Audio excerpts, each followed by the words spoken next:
ਦਰਸ਼ਕੋ break ਤੋਂ ਬਾਅਦ ਤੁਹਾਨੂੰ ਸਭ ਨੂੰ ਜੀ ਆਇਆਂ ਕਹਿੰਦੇ ਆ। ਸੋ ਵਿਊਅਰਸ, ਜਿਸ ਤਰ੍ਹਾਂ ਕਿ ਅਸੀਂ ਪਹਿਲੇ ਸੈਗਮੈਂਟ ਦੇ ਵਿੱਚ ਸਟਾਰਟਿੰਗ ਦੇ ਵਿੱਚ ਤੁਹਾਨੂੰ ਕਿਹਾ ਸੀ ਕਿ ਅੱਜ ਧੰਨ ਧੰਨ ਸਾਹਿਬ ਸ੍ਰੀ ਗੁਰੂ ਗ੍ਰੰਥ ਸਾਹਿਬ ਜੀ ਦਾ ਜੋ 312ਵਾਂ ਗੁਰਗੱਦੀ ਦਿਵਸ ਹੈ, ਸੋ ਇਸ ਦੇ ਮੌਕੇ ਤੇ ਇਸ ਮੁਬਾਰਕ ਦਿਨ ਦੇ ਉੱਪਰ ਅਸੀਂ ਸਭ ਨੂੰ ਬਹੁਤ-ਬਹੁਤ ਮੁਬਾਰਕਾਂ ਦਿੰਦੇ ਹਾਂ। ਔਰ ਇਸੇ ਨਾਲ ਜੋ ਰਿਲੇਟਡ ਜਿਹੜੀਆਂ ਵਿਚਾਰਾਂ ਨੇ ਅਸੀਂ ਡਾਕਟਰ ਸਾਹਿਬ ਕੋਲੋਂ ਉਹਨਾਂ ਦੀ ਜ਼ੁਬਾਨੀ ਸੁਣਦੇ ਹਾਂ। ਸੋ ਅਸੀਂ ਚਾਹਾਂਗੇ ਕਿ ਤੁਸੀਂ ਸਾਡੇ ਨਾਲ ਇਸੇ ਤਰ੍ਹਾਂ ਹੀ ਬਣੇ ਰਹਿਣਾ। ਦੇਖਣ ਸੁਣਨ ਲਈ ਤੁਹਾਡਾ ਸਭ ਦਾ ਬਹੁਤ-ਬਹੁਤ ਸ਼ੁਕਰੀਆ ਜੀ। ਡਾਕਟਰ ਸਾਹਿਬ ਕੀ ਕਹਿਣਾ ਚਾਹੋਗੇ? देखो, ਜਦੋਂ ਤੋਂ ਅਸੀਂ ਇਹ ਆਲਮੋਸਟ 8 ਸਾਲ ਪਹਿਲਾਂ ਤੋਂ ਪ੍ਰੋਗਰਾਮ ਸ਼ੁਰੂ ਕੀਤਾ ਹੈ, ਸਾਡੇ ਬਹੁਤ ਸਾਰੇ ਪਾਕਿਸਤਾਨੀ ਭੈਣ ਭਰਾ ਸਾਡੇ ਨਾਲ ਜੁੜੇ ਨੇ ਇਸ ਪ੍ਰੋਗਰਾਮ ਰਾਹੀਂ, ਜਿੱਥੇ ਉਹ ਸਿੱਖ ਕੌਮ ਨੂੰ ਪਿਆਰ ਕਰਦੇ ਨੇ, ਖਾਲਿਸਤਾਨ ਦੇ ਸਪੋਰਟਰ ਨੇ।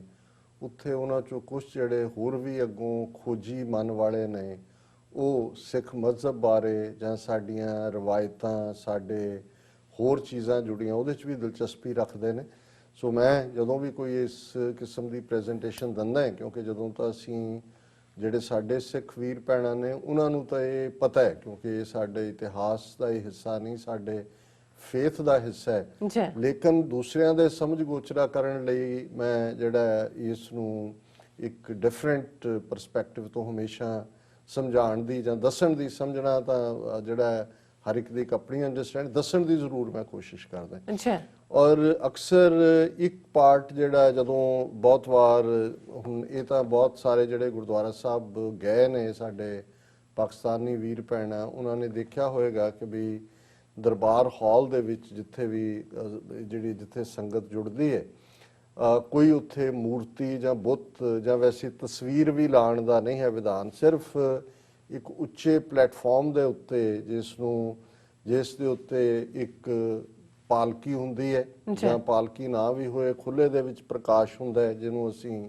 ਔਰ ਉੱਪਰ ਇੱਕ ਕੈਨੋਪੀ ਜਿਹਨੂੰ ਚੰਦੋਆ ਕਿਹਾ ਜਾਂਦਾ ਹੈ, ਉਹ ਹੁੰਦਾ ਹੈ। ਔਰ ਪਿੱਛੇ ਜਦੋਂ ਇੱਕ ਪੜ੍ਹ ਰਿਹਾ ਉਸ ਸਕ੍ਰਿਪਚਰ ਨੂੰ, ਗੁਰੂ ਗ੍ਰੰਥ ਸਾਹਿਬ ਜੀ ਨੂੰ, ਔਰ ਇੱਕ ਪਿੱਛੇ ਚੌਰ ਕਰ ਰਿਹਾ ਹੁੰਦਾ ਹੈ, ਜਿਹੜਾ ਹੁਣ ਇਹ ਤਿੰਨੋਂ ਹੀ ਚੀਜ਼ਾਂ ਜਿਨ੍ਹਾਂ ਲਈ ਅਸੀਂ ਸਾਦਾ ਪੰਜਾਬੀ 'ਚ ਚਵਰ, ਛਤਰ, ਤਖਤ ਕਹਿੰਦੇ ਕਿ ਉਹ ਤਖਤ ਹੈ ਜਿਸ ਦੇ ਉੱਤੇ ਹੈ ਗੁਰੂ ਗ੍ਰੰਥ ਸਾਹਿਬ ਦਾ ਹੀ ਸਰੂਪ ਹੁੰਦਾ ਹੈ। ਔਰ ਉੱਤੇ ਕੈਨੋਪੀ ਤੋਂ ਬਿਨਾ ਗੁਰੂ ਗ੍ਰੰਥ ਸਾਹਿਬ ਚੰਦੋਏ ਤੋਂ ਬਿਨਾ ਕਿਤੇ ਨਹੀਂ ਲੱਗ ਸਕਦਾ। ਔਰ ਜਦੋਂ ਦੀਵਾਨ ਹੈ, ਕੰਗਰੀਗੇਸ਼ਨ ਹੈ, ਗੈਦਰਿੰਗ ਹੈ, ਤੇ ਉਦੋਂ ਇੱਕ ਚੌਰ ਬਰਦਾਰ ਜਿਹੜਾ ਉਹ ਹੁੰਦਾ ਹੈ, ਕਿਉਂਕਿ ਇਹ ਤਿੰਨੋਂ ਹੀ ਰਾਇਲਟੀ ਦੀਆਂ ਨਿਸ਼ਾਨੀਆਂ ਨੇ। ਚਵਰ, ਛਤਰ, ਤਖਤ ਇਹ ਬਾਦਸ਼ਾਹਾਂ ਦੇ ਨਾਲ ਜੁੜਿਆ ਹੁੰਦਾ, ਸੋਵਰਨ।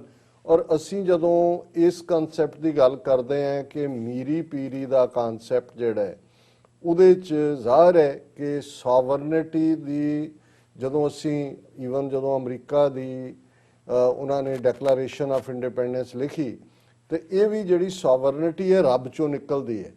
ਜਦੋਂ ਆਲ ਮੈਨ ਆਰ ਬੋਰਨ ਇਕੁਅਲ ਦੀ ਗੱਲ ਹੁੰਦੀ ਹੈ, ਉਹਦੇ 'ਚੋਂ ਨਿਕਲਦੀ ਹੈ। ਸੋ ਦੁਨੀਆਦਾਰੀ ਵੈਸੇ ਗੁਰੂ ਨਾਨਕ ਸਾਹਿਬ 1469 ਈਸਵੀ ਦੇ ਵਿੱਚ, ਸੰਨ ਦੇ ਵਿੱਚ ਪ੍ਰਕਾਸ਼ਮਾਨ ਹੁੰਦੇ ਨੇ, ਔਰ ਉਹਨਾਂ ਦੀ ਜਿਹੜਾ 1539 ਦੇ ਵਿੱਚ ਉਹ ਜੋਤੀ ਜੋਤ ਸਮਾਉਂਦੇ ਨੇ, ਇਸ ਦੁਨੀਆ ਨੂੰ ਅਲਵਿਦਾ ਕਹਿੰਦੇ ਨੇ। ਔਰ ਲੇਕਿਨ ਸਾਡਾ ਇਹ ਮੰਨਣਾ ਹੈ ਸਿੱਖ ਟ੍ਰੈਡੀਸ਼ਨ ਦਾ, ਪਰੰਪਰਾ ਦਾ, ਕਿ ਬਾਡੀ ਤਾਂ ਆਉਣ ਜਾਣ ਵਾਲੀ ਹੈ। ਉਹ ਕੋਈ ਨਬੀ ਨੇ, ਅਵਤਾਰ ਨੇ, ਗੁਰੂ ਨੇ, ਪੈਗੰਬਰ ਨੇ, ਵੱਡੇ ਸੂਫੀ ਨੇ, ਜੋ ਆਇਆ ਸੋ ਚੱਲ ਸੀ, ਸਭ ਕੋਈ ਆਈ ਬਾਰੀ। ਪਰ ਗੁਰੂ ਨਾਨਕ ਸਾਹਿਬ ਇਸ ਧਰਤੀ ਤੋਂ ਜਿਹੜਾ ਜਾਣ ਤੋਂ ਪਹਿਲੇ ਆਪਣੀ ਰੌਸ਼ਨੀ, ਆਪਣਾ ਨੂਰ, ਆਪਣਾ ਪ੍ਰਕਾਸ਼ ਦੂਸਰੇ ਗੁਰੂ ਜਿਨ੍ਹਾਂ ਨੂੰ ਉਹ ਬਣਾਉਂਦੇ ਨੇ, ਗੁਰੂ ਅੰਗਦ ਜਿਨ੍ਹਾਂ ਦਾ ਨਾਂ ਹੈ, ਭਾਈ ਲਹਿਣਾ ਜੀ ਨਾਂ ਸੀ। ਔਰ ਅਸੀਂ ਇਹ ਮੰਨਦੇ ਹਾਂ ਕਿ ਵੀ ਇਸ ਤਰੀਕੇ ਦੇ ਨਾਲ ਜਿਹੜੀ ਗੁਰੂ ਨਾਨਕ ਸਾਹਿਬ ਦੀ ਐਨਲਾਈਟਨਡ ਨੂਰ ਸੀ, ਜਿਹੜਾ ਰੱਬ ਦੇ ਰਾਹੀਂ ਉਹਨਾਂ ਨੂੰ ਬਖਸ਼ਿਸ਼ ਹੋਇਆ ਸੀ, ਉਹ 10 ਗੁਰੂ ਸਾਹਿਬਾਨ ਤੱਕ, ਜਿਵੇਂ ਇੱਕ ਗੁਰਬਾਣੀ 'ਚ ਹੈ, ਜੋਤ ਓਹਾ ਜੁਗਤ ਸਾਏ ਸਹਿ ਕਾਇਆ ਫੇਰ ਪਲਟੀ ਹੈ, ਕਿ ਉਹੀ ਜੋਤ ਹੈ ਔਰ ਉਹੀ ਵੇ ਆਫ ਲਾਈਫ ਹੈ, ਸਿਰਫ ਬਾਡੀ ਬਦਲੀ।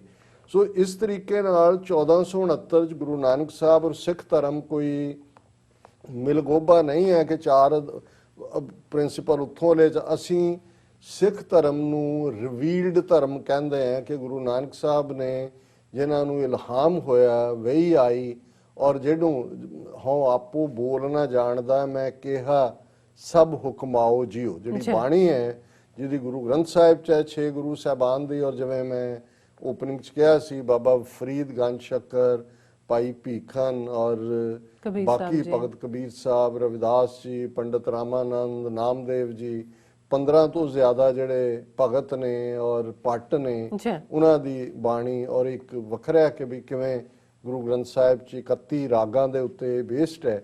ਸੋ ਇਹ ਹੁਣ ਗੁਰੂ ਨਾਨਕ ਸਾਹਿਬ ਤੋਂ 10ਵੇਂ ਪਾਤਸ਼ਾਹ ਗੁਰੂ ਗੋਬਿੰਦ ਸਿੰਘ, ਜਿਹੜੇ ਕਿ 1666 ਦੇ ਵਿੱਚ ਜਿਨ੍ਹਾਂ ਦਾ ਪ੍ਰਕਾਸ਼ ਹੁੰਦਾ ਹੈ ਪਟਨਾ ਸਾਹਿਬ, ਜਿਹੜਾ ਅੱਜ ਦਾ ਬਿਹਾਰ ਹੈ, ਔਰ ਉਹ 1708 ਦੇ ਵਿੱਚ ਗੁਰੂ ਗੋਬਿੰਦ ਸਿੰਘ ਸਾਹਿਬ ਜੋਤੀ ਜੋਤ ਸਮਾਉਂਦੇ ਨੇ। ਹੁਣ ਜ਼ਾਹਰ ਹੈ ਕਿ ਇਹ ਇੱਕ ਜਿਹੜਾ ਫਿਜ਼ੀਕਲ ਫਾਰਮ ਦੇ ਵਿੱਚ ਗੁਰੂਆਂ ਦੀ ਕੰਟੀਨਿਊਟੀ ਸੀ। 10 ਸਿੱਖ ਗੁਰੂ ਨੇ, ਗੁਰੂ ਡਿਸਪੈਲਰ ਆਫ ਦਾ ਡਾਰਕਨੈਸ ਹੈ, ਰੱਬ ਇੱਕੋ ਹੀ ਹੈ, ਅਕਾਲ ਪੁਰਖ, ਔਰ ਇਹੀ ਮੈਸੇਜ ਗੁਰੂ ਗ੍ਰੰਥ ਸਾਹਿਬ ਦੀ ਬਾਣੀ ਦਾ ਹੈ। ਸੋ ਜਦੋਂ ਅਸੀਂ ਗੁਰੂ ਗ੍ਰੰਥ ਸਾਹਿਬ ਨੂੰ ਉਸ ਉੱਚੇ ਆਲਟਰ ਤੇ ਔਰ ਆਪਣਾ ਜਾਗਤ ਗੁਰੂ ਕਹਿੰਦੇ ਹੈ ਤੇ ਜਾਂ ਇਟਰਨਲ ਗੁਰੂ ਕਹਿੰਦੇ ਹੈ, ਇਹ ਕੋਈ ਬੁੱਤ ਪ੍ਰਸਤੀ ਨਹੀਂ ਹੈ, ਜਾਂ ਇਹ ਕੋਈ ਨਹੀਂ ਹੈ ਕਿ ਕਿਸੇ ਹੋਰ ਦੇ ਅੱਗੇ ਝੁਕਿਆ ਜਾਂਦਾ ਹੈ, ਕਿਉਂਕਿ ਗੁਰੂ ਗ੍ਰੰਥ ਸਾਹਿਬ ਦੇ ਵਿੱਚ ਕੋਈ ਗੁਰੂਆਂ ਦੇ ਟੱਬਰਾਂ ਦੀਆਂ ਕਹਾਣੀਆਂ ਨਹੀਂ ਨੇ। ਸਿਰਫ ਤੇ ਸਿਰਫ ਜਿਹੜੀ ਹੈ ਉਹ ਰੱਬ ਦੀ ਸਿਫਤ ਸਲਾਹ ਦੀ ਗੱਲ ਹੈ। ਔਰ ਇਹ ਇਵੇਂ ਹੀ ਹੈ ਜਿਵੇਂ ਤੁਸੀਂ ਰੱਬ ਦੇ ਅੱਗੇ ਝੁਕਦੇ ਹੋ, ਕਿਉਂਕਿ ਗੁਰੂ ਗ੍ਰੰਥ ਸਾਹਿਬ 1430 ਪੇਜਿਸ, ਇਹਨਾਂ ਨੂੰ ਅਸੀਂ ਅੰਗ ਕਹਿੰਦੇ ਹਾਂ, ਕਿਉਂਕਿ ਇਹ ਪਾਰਟ ਆਫ ਦਾ ਬੀਇੰਗ ਹੈ ਔਰ ਇਟਰਨਲ ਗੁਰੂ ਨੇ ਫੋਰਐਵਰ। ਕਿਉਂਕਿ ਇਹ ਹੁਕਮ 10ਵੇਂ ਪਾਤਸ਼ਾਹ ਨੇ ਜਦੋਂ ਇਸ ਧਰਤੀ ਨੂੰ ਅਲਵਿਦਾ ਕਿਹਾ, ਜੋਤੀ ਜੋਤ ਸਮਾਏ, ਉਸ ਤੋਂ 2-3 ਦਿਨ ਪਹਿਲਾਂ ਉਹਨਾਂ ਨੇ ਗੁਰੂ ਗ੍ਰੰਥ ਸਾਹਿਬ ਜਿਹੜਾ ਮੁਕੰਮਲ ਤਾਂ 1604 ਦੇ ਵਿੱਚ ਹੋ ਜਾਂਦਾ ਹੈ, ਜਦੋਂ ਕਿ ਗੁਰੂ ਅਰਜਨ ਸਾਹਿਬ ਨੇ, ਜਿਨ੍ਹਾਂ ਨੇ ਸਾਈਂ ਮੀਆਂ ਮੀਰ ਤੋਂ ਹਰਮੰਦਰ ਸਾਹਿਬ ਦੀ ਨੀਂਹ ਰਖਾਈ ਔਰ ਪਹਿਲਾ ਪ੍ਰਕਾਸ਼ ਵੀ ਕੀਤਾ, ਔਰ 10ਵੇਂ ਪਾਤਸ਼ਾਹ ਤੱਕ ਪਹੁੰਚਦੇ ਆ, ਸਿਰਫ ਉਹਦੇ ਵਿੱਚ ਗੁਰੂ ਤੇਗ ਬਹਾਦਰ ਸਾਹਿਬ ਦੀ ਬਾਣੀ ਐਡ ਕੀਤੀ ਜਾਂਦੀ ਹੈ, ਔਰ ਜਿਸ ਨੂੰ ਫਾਈਨਲੀ ਗੁਰੂ ਗੋਬਿੰਦ ਸਿੰਘ ਸਾਹਿਬ ਨੇ ਫਿਊਚਰ ਦੇ ਲਈ ਸਿੱਖਾਂ ਦੇ ਸਪਿਰਿਚੁਅਲ ਸੋਵਰਨ ਜਿਹੜੇ ਗੁਰੂ ਦੇ ਤੌਰ ਤੇ ਐਸਟੈਬਲਿਸ਼ ਕੀਤਾ। ਇਹ ਗੁਰੂ 10ਵੇਂ ਪਾਤਸ਼ਾਹ ਨੇ ਹੁਕਮ ਕੀਤਾ ਕਿ ਸਭ ਸਿੱਖਨ ਕੋ ਹੁਕਮ ਹੈ ਗੁਰੂ ਮਾਨਿਓ ਗ੍ਰੰਥ, ਕਿ ਹੁਣ ਫਰਮ ਨਾਓ ਔਨਵਰਡਸ ਕੋਈ ਫਿਜ਼ੀਕਲ ਫਾਰਮ 'ਚ ਗੁਰੂ ਨਹੀਂ ਹੋਏਗਾ। ਗੁਰੂ ਗ੍ਰੰਥ ਸਾਹਿਬ ਜਿਹਦੇ 'ਚ ਕਿ ਰੱਬ ਦੀ ਜਿਹੜੀ ਹੈ ਸਿਫਤ ਸਲਾਹ ਹੈ, ਬਾਣੀ ਹੈ, ਇਸ ਤੋਂ ਤੁਸੀਂ ਅਗਵਾਈ ਲੈਣੀ ਹੈ ਸਪਿਰਿਚੁਅਲ ਫੀਲਡ ਦੇ ਵਿੱਚ। ਔਰ ਇਸ ਲਈ ਜਦੋਂ ਅਸੀਂ ਈਵਨ ਗੁਰਦੁਆਰੇ ਦੇ ਵਿੱਚ ਕੀਰਤਨ ਹੁੰਦਾ ਹੈ, ਜਿਹੜਾ ਕਿ ਇੰਸਟਰੂਮੈਂਟਸ ਦੇ ਨਾਲ ਜਿਹੜਾ ਉਹ ਪੁਰਾਣੇ ਵੇਲੇ 'ਚ ਸਾਜ਼ ਸੀ, ਰਬਾਬ ਔਰ ਦੂਸਰੇ, ਹੁਣ ਹਾਰਮੋਨੀਅਮ, ਤਬਲੇ ਦਾ ਇਸਤੇਮਾਲ ਹੁੰਦਾ ਹੈ, ਸੋ ਉਹਦੇ 'ਚ ਸਿਰਫ ਉਹ ਬਾਣੀ ਗਾਈ ਜਾਂਦੀ ਹੈ ਔਰ ਉਹ ਰੱਬ ਦੀ ਸਿਫਤ ਸਲਾਹ ਹੁੰਦੀ ਹੈ। ਜਦੋਂ ਅਸੀਂ ਗੁਰਦੁਆਰੇ 'ਚ ਜੁੜ ਕੇ ਅਰਦਾਸ ਵੀ ਕਰਦੇ ਹਾਂ, ਦੁਆ ਵੀ ਕਰਦੇ ਹਾਂ, ਬੇਸ਼ੱਕ ਸਾਡੇ ਹੱਥ ਜੁੜੇ ਹੁੰਦੇ ਨੇ ਗੁਰੂ ਗ੍ਰੰਥ ਸਾਹਿਬ ਦੇ, ਪਰ ਉਹ ਦੁਆ ਰੱਬ ਨੂੰ ਹੁੰਦੀ ਹੈ, ਅਕਾਲ ਪੁਰਖ ਨੂੰ ਹੁੰਦੀ ਹੈ। Guru Granth Sahib as a witness ਹੁੰਦੇ ਨੇ। ਸੋ ਇਸ ਗੱਲ ਦਾ ਧਿਆਨ ਰਹੇ ਕਿ ਸਾਡਾ ਗੁਰੂ ਗ੍ਰੰਥ ਸਾਹਿਬ ਅੱਗੇ ਝੁਕਣਾ ਜਾਂ ਮੱਥਾ ਟੇਕਣਾ, ਇਹ ਜਿਹੜਾ ਹੈ ਉਸ ਰੱਬ ਦੇ ਅੱਗੇ ਆਪਣੇ ਆਪ ਨੂੰ ਹੈ। ਜਿਵੇਂ ਨਮਾਜ਼ ਅਦਾ ਕਰਨ ਤੋਂ ਬਾਅਦ, ਬੇਸ਼ੱਕ ਕਿਸੇ ਵੀ ਨਮਾਜ਼ ਅਦਾ ਕਰਨ ਵਾਲਾ ਜਿਹੜਾ ਨਮਾਜ਼ੀ ਹੈ ਉਹ ਮਗਰਬ ਵੱਲ ਹੁੰਦਾ ਹੈ, ਕਿਉਂਕਿ ਉੱਥੇ ਕਾਬਾ ਹੈ, ਸੋ ਉਹਦਾ ਮਤਲਬ ਇਹੀ ਹੁੰਦਾ ਹੈ ਵੀ ਹੈ ਉਹ ਅੱਲਾ ਨੂੰ ਸਮਰਪਿਤ ਹੁੰਦਾ ਹੈ ਔਰ ਉਸ ਨੂੰ ਰੱਬ ਦਾ ਘਰ, ਕਾਬਾ ਰੱਬ ਦਾ ਘਰ ਸਮਝਿਆ ਜਾਂਦਾ ਹੈ। ਸੋ ਇੱਥੇ ਰੱਬ ਦਾ ਕਲਾਮ ਹੈ, ਰੱਬ ਦੀ ਸਿਫਤ ਸਲਾਹ ਹੈ। ਇਸ ਲਈ ਅਸੀਂ ਗੁਰੂ ਗ੍ਰੰਥ ਸਾਹਿਬ ਦੇ ਹਜ਼ੂਰ ਅਰਦਾਸ ਕਰਦੇ, ਪਰ ਇਹ ਅਰਦਾਸ ਜਦੋਂ ਨਹੀਂ ਵੀ ਹੈ ਗੁਰੂ ਗ੍ਰੰਥ ਸਾਹਿਬ ਅਸੀਂ ਘਰ 'ਚ ਕਰਦੇ, ਫਿਰ ਵੀ ਅਸੀਂ ਉਸ ਰੱਬ ਦੇ ਅੱਗੇ ਸਿਰ ਝੁਕਾਉਂਦੇ ਹਾਂ ਔਰ ਬਾਕੀ ਕਿਸੇ ਬੁੱਤ ਜਾਂ ਕਿਸੇ ਦੁਨਿਆਵੀ ਇਨਸਾਨ ਦੇ ਅੱਗੇ ਨਾ ਝੁਕਣਾ, ਇਹ ਬੇਸਿਕ ਹੈ। ਸੋ ਜਦੋਂ ਮੈਂ ਮੀਰੀ ਪੀਰੀ ਦੀ ਗੱਲ ਕਰਦਾ, ਸਿੱਖੀ ਦੇ ਇਹ 2 ਪਿਲਰ ਨੇ ਔਰ ਸਪਿਰਿਚੁਅਲਿਟੀ ਦੇ ਵਰਲਡ, ਜਿਵੇਂ ਬਾਦਸ਼ਾਹਤ, ਸੋਵਰਨਿਟੀ, ਚਵਰ ਛਤਰ ਤਖਤ ਗੁਰੂ ਗ੍ਰੰਥ ਸਾਹਿਬ ਹੈ, ਇਸ ਤੋਂ ਬਿਨਾਂ ਸਿੱਖ ਦਾ ਕਿਸੇ ਹੋਰ ਦੇ ਅੱਗੇ ਝੁਕਣਾ ਜਾਂ ਕਿਸੇ ਤੋਂ ਅਗਵਾਈ ਲੈਣੀ ਨਹੀਂ ਹੁੰਦੀ, ਔਰ ਹਰ ਗੱਲ ਜਿਹੜੀ ਹੈ ਉਹ ਗੁਰੂ ਗ੍ਰੰਥ ਸਾਹਿਬ ਦੀ ਹਜ਼ੂਰੀ 'ਚ ਅਰਦਾਸ ਕਰਕੇ ਸ਼ੁਰੂ ਕੀਤੀ ਜਾਂਦੀ ਹੈ। ਲੇਕਿਨ ਜਿਹੜੀ ਡਿਸੀਜਨ ਮੇਕਿੰਗ ਇਨ ਦਾ ਟੈਂਪੋਰਲ ਵਰਲਡ ਹੈ, 2 ਵਰਲਡ, ਇੱਕ ਸਪਿਰਿਚੁਅਲ ਹੈ, ਇੱਕ ਟੈਂਪੋਰਲ ਹੈ, ਇੱਕ ਰੂਹਾਨੀ ਹੈ, ਇੱਕ ਦੁਨਿਆਵੀ ਹੈ। ਦੁਨਿਆਵੀ ਵਰਲਡ ਦੇ ਵਿੱਚ ਜਿਹੜਾ ਫੈਸਲਾ ਕੁਨ ਜਿਹੜੀ ਤਾਕਤ ਹੈ ਉਹ ਖਾਲਸਾ ਪੰਥ ਕੋਲ ਹੈ। ਖਾਲਸਾ ਅੰਮ੍ਰਿਤਧਾਰੀ ਸਿੱਖ ਜਿਹੜੇ 5 ਕਕਾਰ, ਕੇਸ, ਕਛਹਿਰਾ, ਕੰਘਾ, ਕੜਾ, ਕਿਰਪਾਨ ਰੱਖਦੇ ਨੇ ਗੁਰੂ ਦੇ ਖੰਡੇ ਬਾਟੇ ਦਾ ਅੰਮ੍ਰਿਤ ਲੈਂਦੇ ਨੇ, ਉਹਨਾਂ ਦੇ ਸਮੂਹ ਨੂੰ ਪੰਥ ਕਿਹਾ ਜਾਂਦਾ ਹੈ। ਔਰ ਸਾਡਾ ਇਹ ਮੰਨਣਾ ਹੈ ਕਿ ਵਿਸ਼ਵਾਸ ਹੈ ਕਿ ਗੁਰੂ ਕਲਗੀਧਰ ਪਾਤਸ਼ਾਹ ਆਪਣੇ ਪੰਥ ਦੇ ਵਿੱਚ ਵਸਦੇ ਨੇ। ਔਰ ਇਹ ਉਹਨਾਂ ਦਾ ਫਰਮਾਨ ਹੈ ਗੁਰੂ ਗੋਬਿੰਦ ਸਿੰਘ ਸਾਹਿਬ ਦਾ ਕਿ ਖਾਲਸਾ ਮੇਰੋ रूप है खास, खालसे में हो करो निवास, खालसा मेरी जान की जान, खालसा मेरो प्राण को प्राण, खालसा मेरो मैं खालसे का ओत पोत सागर बुंदेरो। कि जिवें ਸਮੁੰਦਰ ਦੇ ਵਿੱਚ ਪਾਣੀ ਦੀਆਂ ਬੂੰਦਾਂ ਇੱਕ ਦੂਸਰੇ ਦੇ ਵਿੱਚ ਓਤ ਪਰੋਤ ਨੇ, ਇਵੇਂ ਮੈਂ ਖਾਲਸੇ ਚ ਹਾਂ। ਇਸ ਲਈ ਬੇਸ਼ੱਕ 10 ਗੁਰੂ ਸਾਹਿਬਾਨ ਨਹੀਂ ਸਾਡੇ ਲਈ ਮੁਕੱਦਸ, ਉਹਨਾਂ ਦੀਆਂ ਪਰਸਨੈਲਿਟੀਜ਼ ਨੇ, ਪਰ ਗੁਰੂ ਨਾਨਕ ਸਾਹਿਬ ਤੋਂ ਗੁਰੂ ਗੋਬਿੰਦ ਸਿੰਘ ਸਾਹਿਬ ਤੱਕ ਪਹੁੰਚਦੇ ਆ 10ਵੇਂ ਪਾਤਸ਼ਾਹ ਦੇ ਵਿੱਚ ਜਦੋਂ ਸਿੱਖ ਆਪਣਾ ਬੋਲੇ ਸੋ ਨਿਹਾਲ ਸਤਿ ਸ੍ਰੀ, ਇਹ ਵੀ ਰੱਬ ਦਾ ਸੂਚਕ ਹੈ ਕਿ ਭਾਈ ਜਿਹੜਾ ਵੀ ਬੋਲੇਗਾ ਉਹ ਨਿਹਾਲ ਹੋਏਗਾ। ਨਿਹਾਲ ਲਫ਼ਜ਼ ਉਰਦੂ ਜਾਂ ਪਰਸ਼ੀਅਨ ਦਾ ਹੈ ਕਿ ਬਈ ਉਹਨੂੰ ਆਲਵੇਜ਼ ਉਹ ਬਲੈਸਡ ਹੋਏਗਾ, ਬਲਿਸਫੁਲ ਹੋਏਗਾ, ਜੋਇਜ ਹੋਏਗਾ, ਜਿਹੜਾ ਇਹ ਯਕੀਨ ਕਰਦਾ ਹੈ ਕਿ ਸਤਿ ਸ੍ਰੀ ਅਕਾਲ, ਕਿ ਜਿਹੜਾ ਰੱਬ ਹੈ ਉਹ ਅਲਟੀਮੇਟ ਟਰੂਥ ਹੈ। ਸੋ ਮਤਲਬ ਫੇਥ ਉਸ ਰੱਬ 'ਚ ਹੀ ਹੈ।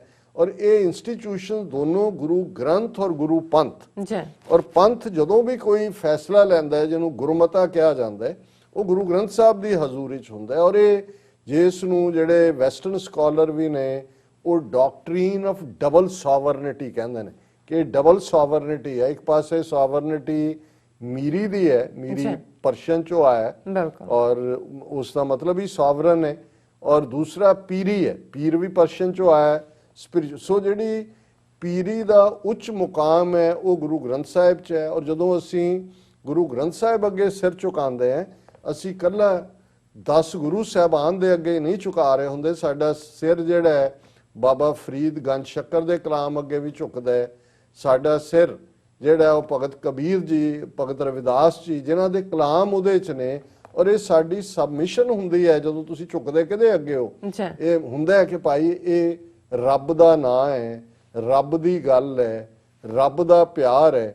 ਔਰ ਇਸ ਸਾਰੇ ਚੋਂ ਹੀ ਜਿਹੜਾ ਗੁਰੂ ਗ੍ਰੰਥ ਔਰ ਗੁਰੂ ਪੰਥ ਦਾ ਕਨਸੈਪਟ ਨਿਕਲਦਾ ਹੈ, ਕਿਉਂਕਿ ਜੇ ਗੁਰੂ ਪੰਥ ਨਹੀਂ ਹੈ ਤੇ ਗੁਰੂ ਗ੍ਰੰਥ ਸਾਹਿਬ ਦੇ ਕਨਸੈਪਟ ਨੂੰ ਅੱਗੇ ਕਿਹਨੇ ਤੋਰਨਾ। ਸੋ ਸਾਡਾ ਜਦੋਂ ਹੁਣ ਟਕਰਾਅ ਵੀ ਪਿਛਲੇ 72 ਸਾਲ 'ਚ ਉੱਥੋਂ ਦੇ ਜਿਹੜੇ ਫੇਕ ਗੁਰੂ ਬਣਾਏ ਜਾਂਦੇ ਨੇ ਸਰਕਾਰਾਂ ਵੱਲੋਂ, ਉਹਨਾਂ ਨਾਲ ਹੁੰਦਾ ਹੈ। ਉਹ ਸੌਦਾ ਸਾਧ ਹੋਏ ਜਿਹਨੂੰ ਸੱਚਾ ਸੌਦਾ ਕਿਹਾ ਗਿਆ, ਜਾਂ ਨਾਮਧਾਰੀ, ਜਾਂ ਰਾਧਾ ਸੁਆਮੀ, ਜਾਂ ਨਿਰੰਕਾਰੀ, ਇਹ ਉਹ ਲੋਕ ਨੇ ਕਿਉਂਕਿ ਜਿਹੜੀ ਭਾਰਤੀ ਹਕੂਮਤ ਜਾਂ ਉਹਨਾਂ ਦੀਆਂ ਏਜੰਸੀਆਂ ਨੇ ਉਹਨਾਂ ਦਾ ਜ਼ੋਰ ਲੱਗਾ ਹੋਇਆ ਕਿ ਸਿੱਖਾਂ ਨੂੰ ਗੁਰੂ ਗ੍ਰੰਥ ਸਾਹਿਬ ਨਾਲੋਂ ਤੋੜ ਕੇ ਫਿਜ਼ੀਕਲ ਜਿਹੜੇ ਇਸ ਕਿਸਮ ਦੇ ਉਹਨਾਂ ਦੇ ਏਜੰਟ ਕਿਸਮ ਦੇ ਲੋਕ ਨੇ ਉਹਨਾਂ ਦੇ ਨਾਲ ਜੋੜਿਆ ਜਾਏ। ਸੋ ਸਾਡਾ ਫੇਥ ਔਰ ਅੱਜ ਦਾ ਦਿਨ ਇਹ ਖਾਸ ਅਹਿਮੀਅਤ ਵਾਲਾ ਹੈ ਕਿਉਂਕਿ ਠੀਕ ਜਦੋਂ ਅਸੀਂ 1708 ਦੀ ਗੱਲ ਕਰਦੇ ਹਾਂ ਤੇ ਅੱਜ 312ਵਾਂ ਗੁਰੂ ਗ੍ਰੰਥ ਸਾਹਿਬ ਦਾ ਗੁਰਗੱਦੀ ਦਿਵਸ ਹੈ। ਅਸੀਂ ਸਮੂਹ ਸਿੱਖ ਸੰਗਤਾਂ ਨੂੰ ਵੀ ਔਰ ਸਾਡੇ ਪਾਕਿਸਤਾਨੀ ਭੈਣ ਭਰਾ ਜਿਹੜੇ ਸਾਡੇ ਹੁਣ ਦੁੱਖ ਸੁੱਖ ਦੇ ਸ਼ਰੀਕ ਨੇ, ਫਤਿਹ ਦੇ ਨਾਲ ਸਾਡੀ ਅਸਲਾਮ ਅਲੈਕਮ ਵੀ ਹੈ। ਔਰ ਜਿੱਥੇ ਅੱਲਾਹੂ ਅਕਬਰ ਹੈ ਕਿ ਰੱਬ ਹੀ ਹੈ ਅਲਟੀਮੇਟ ਟਰੂਥ, ਉੱਥੇ ਸਤਿ ਸ੍ਰੀ ਅਕਾਲ ਵੀ ਹੈ। ਸੋ ਇਹ ਸਾਡੀਆਂ ਸਾਂਝਾਂ ਵੀ ਨੇ ਦੋਨੋਂ ਕੌਮਾਂ ਦੀਆਂ, ਜਿਸ ਨੂੰ ਅਲਾਮਾ ਇਕਬਾਲ ਨੇ ਜਦੋਂ ਇਸ ਤੌਹੀਦ ਦੀ ਗੱਲ ਨੂੰ ਸਮਝਾਇਆ ਤੇ ਉਹਨਾਂ ਦੀ ਇਹ ਸਿੰਪਲ ਗੱਲ ਕਿ ਫਿਰ ਉਠੀ ਆਖਰ ਸਦਾ तौहीद की पंजाब से हिंद को एक मर्द कामिल ने जगाया ख्वाब से। और यही सी कि जदों पंजाब दियां लोक बोलियां च लोक अखाणा दे विच ये गल भी आई कि नानक बाबा नानक शाह फकीर सिख का गुरु मुसलमान का पीर। सो ये बाबे नानक दी सांझ भाई मरदाने दी रबाब और गुरु नानक साहब दी बाणी, साईं मियाँ मीर और गुरु अर्जन साहब ਜਿਹੜੇ ਸਾਈਂ ਮੀਆਂ ਮੀਰ ਨੂੰ ਗੁਰੂ ਅਰਜਨ ਸਾਹਿਬ ਖਾਸ ਸੱਦਾ ਦੇ ਕੇ ਪਾਲਕੀ ਭੇਜ ਕੇ ਲਾਹੌਰ ਤੋਂ ਸ੍ਰੀ ਅੰਮ੍ਰਿਤਸਰ ਦਰਬਾਰ ਸਾਹਿਬ ਦਾ ਸੰਗੇ ਬੁਨਿਆਦ ਰੱਖਣ ਲਈ ਕਰਦੇ ਨੇ। ਔਰ ਮੈਂ ਦੇਖ ਰਿਹਾ ਸੀ, ਅਸੀਂ ਗੱਲ ਵੀ ਕਰਾਂਗੇ ਕਿ ਜਿਸ ਦਿਨ 9 ਨਵੰਬਰ 2019 ਨੂੰ ਕਰਤਾਰਪੁਰ ਸਾਹਿਬ ਕੋਰੀਡੋਰ ਦੀ ਇਨੋਗ੍ਰੇਸ਼ਨ ਇਮਰਾਨ ਖਾਨ ਸਾਹਿਬ ਨੇ ਕੀਤੀ ਔਰ ਕਿਰਪਾਨ ਬਾਹਰ ਹੈ ਜਿਸ ਤੋਂ ਪਰਦਾ ਚੁੱਕਿਆ ਤੇ 9 ਨਵੰਬਰ ਦਾ ਦਿਨ ਹੀ ਅਲਾਮਾ ਇਕਬਾਲ ਦਾ ਜਨਮ ਦਿਨ ਵੀ ਸੀ ਉਹਨਾਂ ਦੀ। ਸੋ ਮੈਂ ਕਿਹਾ ਕਿ ਵੀ ਇਹ ਜਿਹੜੀ ਨਿਸ਼ਾਨਦੇਹੀ ਉਹਨਾਂ ਨੇ ਤੌਹੀਦ ਦੀ ਕੀਤੀ, ਪਤਾ ਨਹੀਂ ਇਹਨਾਂ ਨੇ ਦਿਨ ਰੱਖਣ ਲੱਗੇ ਸ਼ਾਇਦ ਇਹ ਜ਼ਰੂਰ ਵਿਚਾਰਿਆ ਹੋਏਗਾ ਕਿ ਭਾਈ ਅਲਾਮਾ ਇਕਬਾਲ ਨੇ ਹੀ ਪਾਕਿਸਤਾਨ ਦਾ ਜਿਹੜਾ ਉਹ ਤਸੱਵਰ ਵੀ ਦਿੱਤਾ ਹੈ, ਉਹਨਾਂ ਨੇ ਉਹ ਥਾਟ ਪ੍ਰੋਸੈਸ ਦਿੱਤੀ, ਕਾਇਦੇ ਆਜ਼ਮ ਨੇ ਉਸ ਤੇ ਇਮਾਰਤ ਬਣਾਈ ਔਰ 9 ਨਵੰਬਰ ਦਾ ਦਿਨ ਹੀ ਚੁਣਿਆ ਗਿਆ ਜਦੋਂ ਕਿ ਇਹ ਜਿਹੜਾ ਪਿਆਰ ਦਾ ਬ੍ਰਿਜ ਹੈ, ਜਿਹੜੇ ਬਾਬਾ ਨਾਨਕ ਉਸ ਧਰਤੀ ਤੇ ਸਾਂਝ ਦੇ ਪੈਗੰਬਰ ਨੇ, ਸਾਂਝ ਦੇ ਪੀਰ ਨੇ। ਸੋ ਅਸੀਂ ਗੁਰੂ ਗ੍ਰੰਥ ਸਾਹਿਬ ਗੁਰਗੱਦੀ ਦਿਵਸ ਦੇ ਮੌਕੇ ਆਪਣੇ ਪਾਕਿਸਤਾਨੀ ਭੈਣਾਂ ਭਰਾਵਾਂ ਨੂੰ ਵੀ ਔਰ ਆਪਣੀ ਸਮੂਹ ਸਿੱਖ ਸੰਗਤ ਨੂੰ ਬਹੁਤ ਬਹੁਤ ਮੁਬਾਰਕਬਾਦ ਦਿੰਦੇ ਆ ਜੀ। ਡਾਕਟਰ ਸਾਹਿਬ ਤੁਹਾਡਾ ਬਹੁਤ ਬਹੁਤ ਸ਼ੁਕਰੀਆ, ਤੁਸੀਂ ਅੱਜ ਦੀ ਜਿਹੜੀ ਵਿਚਾਰ ਚਰਚਾ ਸਾਡੇ ਦਰਸ਼ਕਾਂ ਨਾਲ ਸਾਂਝੀ ਕੀਤੀ ਹੈ। ਸੋ ਆਸ ਕਰਦੇ ਹਾਂ ਕਿ ਸਾਡੇ ਦਰਸ਼ਕਾਂ ਨੂੰ ਪਸੰਦ ਆਈ ਹੋਏਗੀ। ਸੋ ਇੱਥੇ ਲੈਂਦੇ ਹਾਂ ਆਪਣੇ ਵਿਊਅਰਸ ਕੋਲ ਇਜਾਜ਼ਤ। ਵਿਊਅਰਸ, ਸਾਡੇ ਪ੍ਰੋਗਰਾਮ ਦਾ ਸਮਾਂ ਇੱਥੇ ਹੀ ਸਮਾਪਤ ਹੈ। ਤੁਸੀਂ ਆਪਣੀ ਰਾਏ ਤੇ ਸੁਝਾਅ ਸਾਨੂੰ ਭੇਜਣਾ ਭੁੱਲਣਾ ਸਾਡੇ ਇਸ ਪਤੇ ਤੇ SOS@tv84.tv ਤੇ ਅਸੀਂ ਆਪਣਾ ਪ੍ਰੋਗਰਾਮ ਲੈ ਕੇ ਫਿਰ ਦੁਬਾਰਾ ਤੁਹਾਡੇ ਸਨਮੁਖ ਹੋਵਾਂਗੇ। ਤਦ ਤੱਕ ਲਈ ਮੈਨੂੰ ਤੇ ਆਪਣੇ ਡਾਕਟਰ ਸਾਹਿਬ ਆਗਿਆ ਦਿਓ। ਦੇਖਦੇ ਰਹੋ TV84। ਬੁਲਾ ਦਿਓ ਫਤਿਹ। ਵਾਹਿਗੁਰੂ ਜੀ ਕਾ ਖਾਲਸਾ, ਵਾਹਿਗੁਰੂ ਜੀ ਕੀ ਫਤਿਹ। ਰੱਬ ਰਾਖਾ।